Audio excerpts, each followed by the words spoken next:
For National Federation of High School rules, you can have a foul that occurs so close to the expiration of time that we have zeros on the clock, but we're having a player shoot free throws.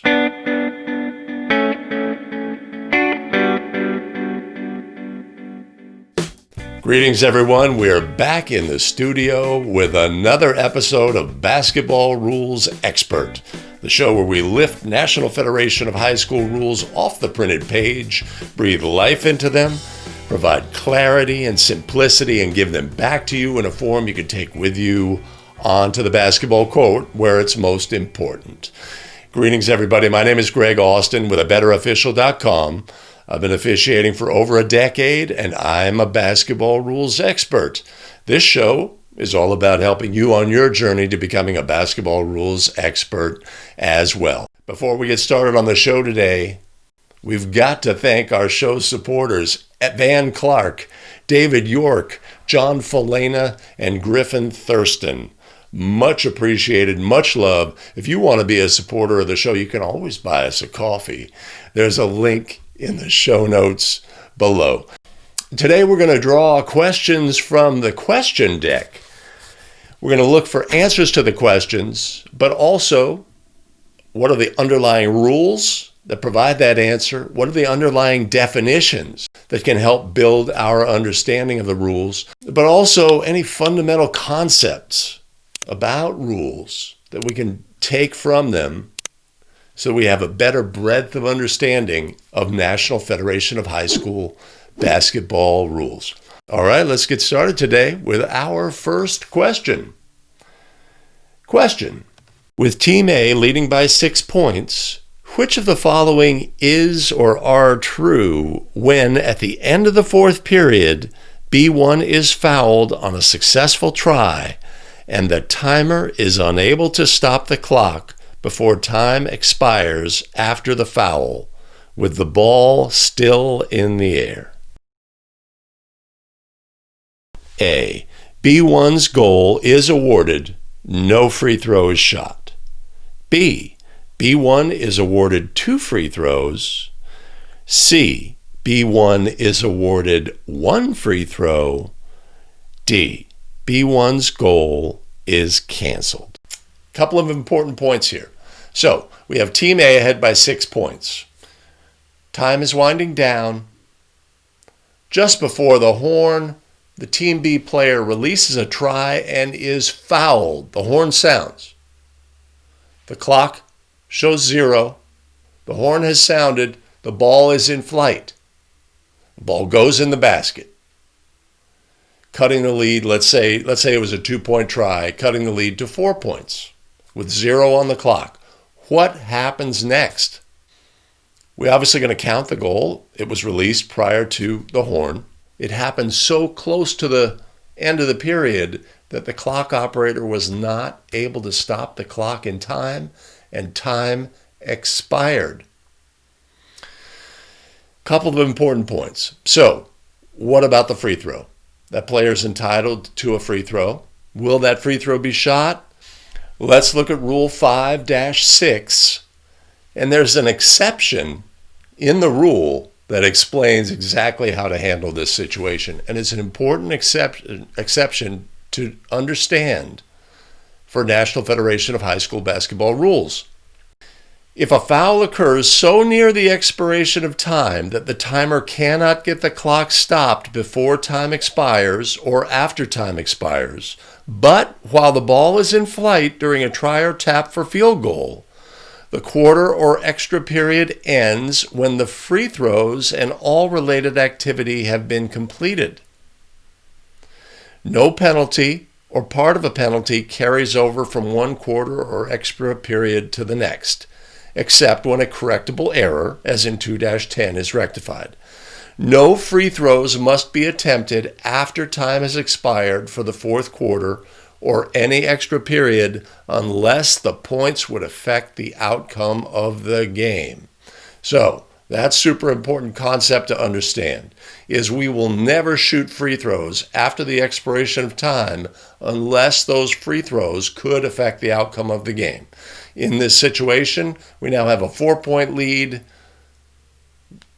Team B would have one free throw. That will not affect the outcome of the game. We will not shoot the free throw. Okay, so by rule. Let's look at our possible answers. B1's goal is awarded. No free throw is shot. That is the correct answer. Other ones, B1 is awarded 2 free throws. That's not a thing. C, B1 is awarded 1 free throw. That would be the case if there was any time left on the clock. D, B1's goal is canceled. No, that was a legal goal. We're going to score the goal. But what about 1 free throw is awarded if the try was released before the horn? Then there has to be time on the clock, right? Wrong. This situation is specifically addressed by rule. Okay? Important to understand. The foul occurred so close to the expiration of time that the clock could not be stopped. Human beings were not able to do that timing. The officials in this instance have no authority to put time back on the clock. If this was the end of the third period, that player would shoot his free throw, and that player would do so with the lane cleared because there's no time on the clock. Okay? So just understand, for National Federation of High School rules, you can have a foul that occurs so close to the expiration of time that we have zeros on the clock, but we're having a player shoot free throws. That is a possibility. In this situation, at the end of the game, we will not shoot the free throw because it would not affect the outcome of the game. Question. Team A receives a technical foul after time runs out in regulation, with Team B trailing by 2 points. Team B makes both the technical foul free throws. How is the extra period begun? A, with a jump ball. B, with a throw-in to Team A. C, with a throw-in to Team B as the result of the technical foul. Or D, with a throw-in to whichever team has the alternating possession arrow in its favor. Okay, we have another end-of-game scenario that's tricky. And obviously, at the end of the game, we want to be 100% correct in all of our rulings because it's going to have an immediate effect on the result of the game. So we have to be fantastic. Okay, so it's a contested game. Team A is ahead on the scoreboard by 2 points, but let's say a Team A player taunts a Team B player about the fact that they had just lost the game. The officials witness this. They assess a bench technical foul. The question is, how is the extra period begun? But really the question is, what happens next? How do we administer this? Do we administer this? Etc. Like with our previous question, let's say it was a 6-point lead. And we assess that same technical foul on that player. We're going to handle things differently. Because in this instance, the technical foul free throws could change the game. And so we will shoot those technical foul free throws. But our possible answers are, we're going to start the extra period with a jump ball, with a throw into Team A, throw into Team B as the result of the technical foul. So it'll be a division line throw in opposite the table, or give teams the arrow. Okay, so those are our options on this question. In this situation, we're going to take a look at Rule 5-6, where we were just at. And we're going to look this time at exception number 4. If a technical foul occurs after the ball has become dead to end a quarter or extra period, the next quarter or extra period is started by administering the free throws. So, under normal circumstances, if a technical foul occurs after a period has ended, the horn has sounded, teams are going back to their bench, one team taunts another, bench technical. It occurred after the period had ended. We're going to treat that, we're going to handle that as part of the next period. we would start the next period by penalizing the technical foul free throws. 2 free throws and the ball at the division line opposite the table. That throw-in would not be an alternating possession throw-in, so the arrow wouldn't be used. So this was under normal circumstances in periods 1 through 3. In this instance, though, this applies when the foul occurs after any quarter has ended, including the fourth quarter, provided there is to be an extra period. So, tie score at the end of the game, same situation, we have a taunt, bench technical. With the score tied, it's treated exactly the same as if it occurred earlier in the game. We will begin the extra period by penalizing the technical foul, 2 free throws and the ball at the division line opposite the table. When the ball became live for the throw-in, we would set the arrow to the opponent, since we have not established alternating possession for the overtime period.